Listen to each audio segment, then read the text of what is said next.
அண்ணன் தம்பிக்கு இடையே இருந்த மன வருத்தமும் மனக்கசப்பும் சங்கடமும் இந்த தருணத்தில் மறைவதோடு மட்டுமல்லாது மிக பெரிய அளவில் நேர்த்தியாக பல பணிகளை செய்து முடிக்கக்கூடிய நல்ல சந்தர்ப்பமும் வாய்ப்புகளும் இந்த தருணத்தில் நிச்சயமாக உண்டு. எனவே சரியாக இந்த வேலையை தனுசு ராசிக்காரர்கள் திட்டமிட்டு நுணுக்கமாக பயன்படுத்தி கொள்ளுங்கள்.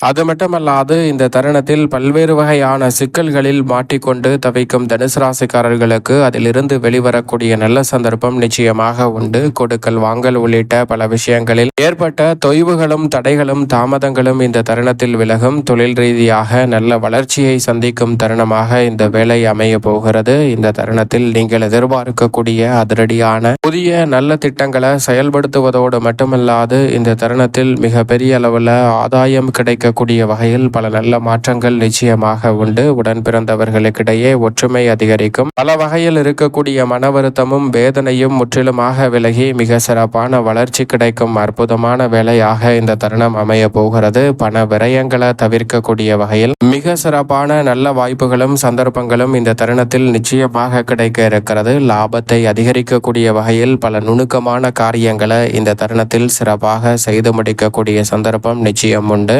அதோடு மட்டுமல்லாது பொது வாழ்வில் இருப்பவர்களுக்கு பொறுப்பு அதிகரிக்கும். திடீரென சிறப்பான வாய்ப்புகளும் சந்தர்ப்பங்களும் கிடைக்க இருக்கிறது. உணர்ச்சி வசப்படுதலை தவிர்த்து பல காரியங்களை விரைவாகவும் துரிதமாகவும் செய்து முடிக்கக்கூடிய நல்ல பல சந்தர்ப்பங்கள் இந்த தருணத்தில் நிச்சயமாக கைகூட போகிறது. எனவே சரியாக பயன்படுத்திக் கொள்ளுங்கள். குறுக்கீடுகள் அனைத்தும் விலகி மிக பெரிய அளவிலான வளர்ச்சி நிச்சயமாக உண்டு. உத்தியோகம் தொழில் ரீதியாக எதிர்பார்க்கக்கூடிய சிறப்பான வாய்ப்புகளும் சந்தர்ப்பங்களும் அற்புதமாக அமைவதோடு மட்டுமல்லாது இந்த தருணத்தில் மிக சிறப்பான வளர்ச்சி நிச்சயமாக கல்வியில் வலுவாக கிடைக்க போகிறது. குறிப்பாக பெண்மணிகளின் நலனை பேணி காக்கக்கூடிய ராசியின் அதிபதியாக இருக்கக்கூடிய குரு பகவான் மிக வலுவாக வக்ர நிவர்த்தி பெற்று 7ஆம் இடத்தில் அமரும் இந்த தருணம் என்பது துலாம் ராசியை விட 9ஆம் இடத்தில் சஞ்சரிக்கும் துலாம் ராசியை விட மிக வலுவாக 7ஆம் இடத்தில் சஞ்சரிக்கும் தனுசு ராசிக்காரர்களுக்கு எதிர்பார்ப்புகளை பூர்த்தி செய்யக்கூடிய அற்புதமான வாய்ப்புகளையும் சந்தர்ப்பங்களையும் உருவாக்கி கொடுக்கிறார். சரியாக பயன்படுத்தி கொள்ளுங்கள். மேலும் இந்த தருணத்தை சாதகமாக மாற்றிக்கொள்ள நிச்சயம் தனுசு ராசிக்காரர்கள் இந்த வேளையில் உறுதியாகவே குருவின் தினம் என்று சொல்லக்கூடிய